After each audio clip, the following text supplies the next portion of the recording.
अस्सलाम वालेकुम दोस्तों, आज जो मैं किस्सा आपको सुनाने जा रहा हूं, अगर आपने ये नहीं सुना तो आप बहुत कुछ मिस करने वाले हो। इसलिए 2 मिनट का वक्त निकालकर इस किस्से को जरूर सुन लीजिए। मेरी बीवी से मेरी किसी बात पर लड़ाई हो गई। हमने एक दूसरे से बात बंद कर दी था कि मेरे सामने मेरी बीवी खड़ी थी और मुझे घूर रही थी, लेकिन इससे पहले कि मैं पानी पीता उसने मेरे हाथ से गिलास छीन लिया। मुझे बड़ा अजीब लगा। बिस्मिल्लाहिर्रहमानिर्रहीम। अस्सलामु अलैकुम दोस्तों, तो आप सब लोग कैसे हैं? कैसी है मेरी यूट्यूब फैमिली? उम्मीद करता हूँ बहुत ही ज़्यादा बढ़िया और अपनी ज़िंदगी में खुश होंगे। और मेरे जो भाई बहन बीमार हैं, उनकी माँ बीमार है, उनको जल्द से जल्द तबीयत ठीक हो जाए, ये अल्लाह से दुआ है। तो दोस्तों, आज की वीडियो बहुत अहम है, छोड़ के मत जाना, पूरी वीडियो देखना। अगर सिंगल हो तो भी देखना, अगर शादीशुदा हो तो भी देखना।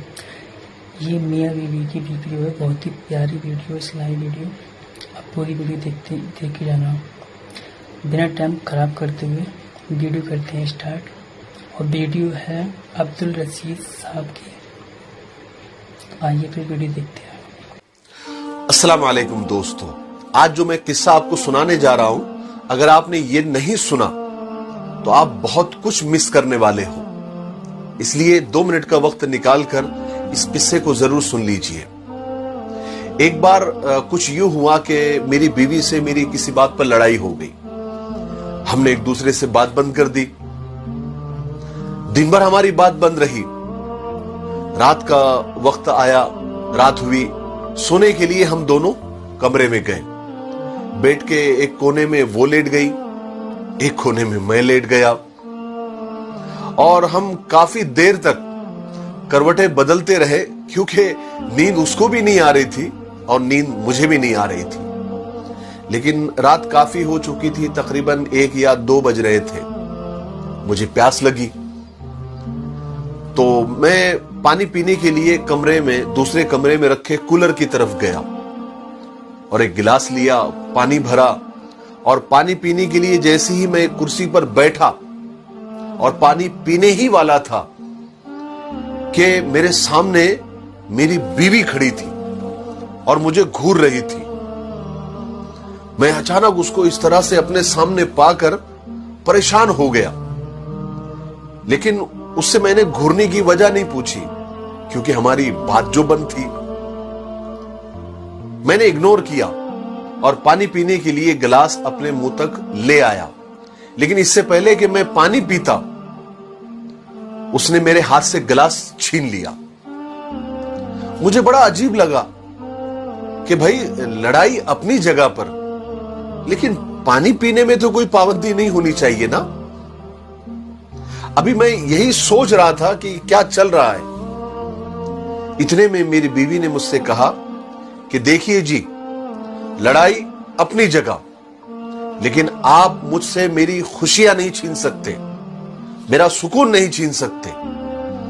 मैं और हैरान हुआ, मेरी हैरानगी में और इजाफा हुआ कि भाई, मैंने कौन सी खुशी छीन ली, मैंने कौन सा सुकून छीन लिया। बस हल्की फुल्की तू मैं हुई, थोड़ा सा झगड़ा हुआ और थोड़ी सी बात बंद है। इसमें कौन सी खुशी छीनने और सुकून छीनने जैसी बात है। मैं यही सोच रहा था, इन्हीं सोचों में मगन था कि मेरी बीवी ने मुझसे कहा, आपको पता है आपको पानी पिलाने में मुझे कितनी खुशी होती है, कितना सुकून मिलता है। आपका कोई भी काम हो, मेरे लिए वो खुशी का सबब बनता है, खुशी का बाइस होता है। मैं आपको बता रही हूं, आप खुद से पानी नहीं पी सकते, भले हमारी बात बंद हो, झगड़ा हो, नाराजगी हो, पानी मैं ही आपको पिलाऊंगी। मेरी बीवी की इस बात ने मेरी सारी नाराजगी खत्म कर दी। मैंने उठकर उसे गले से लगा लिया।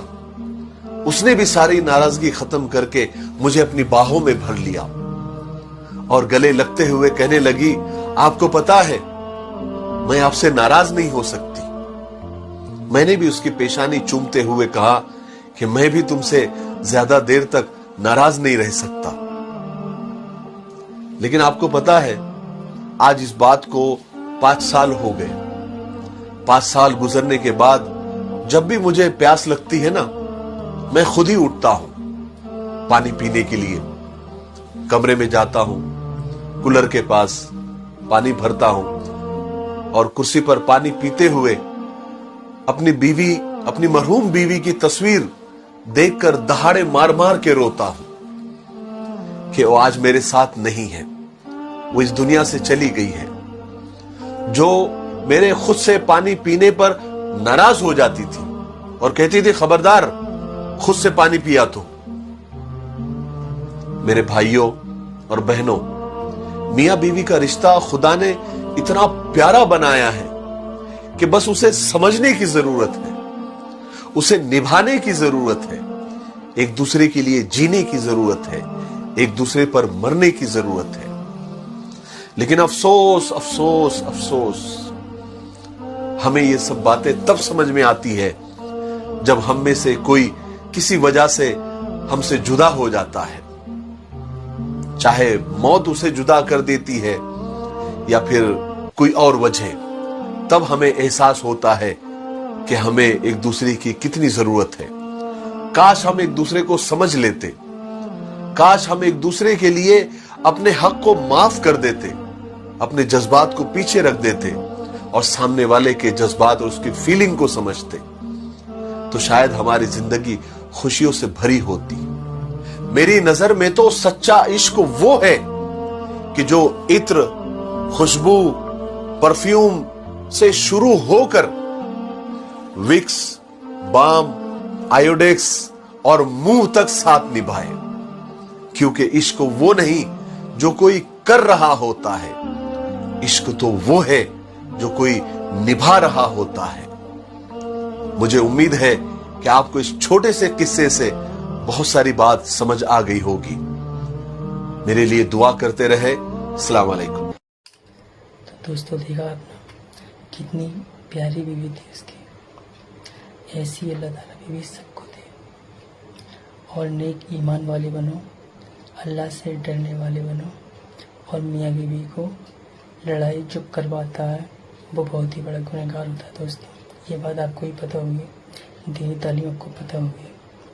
और जब मियाँ बीवी में लड़ाई होती है, शैतान बहुत ही ज़्यादा खुश होता है। तो शैतान को कुछ होने का मौका मत दिया करो, मोहब्बत से रहा करो, क्योंकि ज़िंदगी न मिलेगी दोबारा। आपने देखा ना, लड़ा मत करो। लड़ाई में क्या मिलता है? एक तुम 4 गाली दोगे, 4 वो गाली देंगे। एक दूसरे की बर्दाश्त करो। ज़िंदगी इसी का नाम है। खट्टी मीठी टकरार होती रहती ज़िंदगी में। लेकिन जब 4 लोग होते हैं, उन्हें मौका मिलता है तो आपके घर में आग लग जाती है। तो फिर मिलते हैं अगली वीडियो में। खुदा हाफिज़। इजाज़त दीजिए मुझे।